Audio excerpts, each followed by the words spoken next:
Ich bin ja gerade bei meinen Eltern und jetzt zeige ich ein richtig cooles Easter Egg, wo ich echt lang gedacht habe, so, das ist voll normal, sowas hat jeder zu Hause.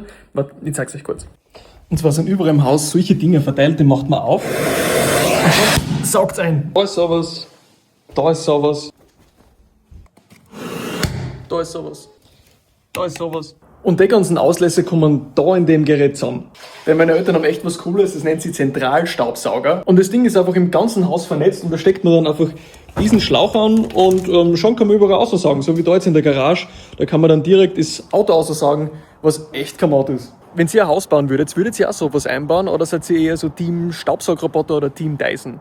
Ganz ehrlich, ich finde das Ding schon cool, aber der Staubsaugerroboter taugt mir echt hart.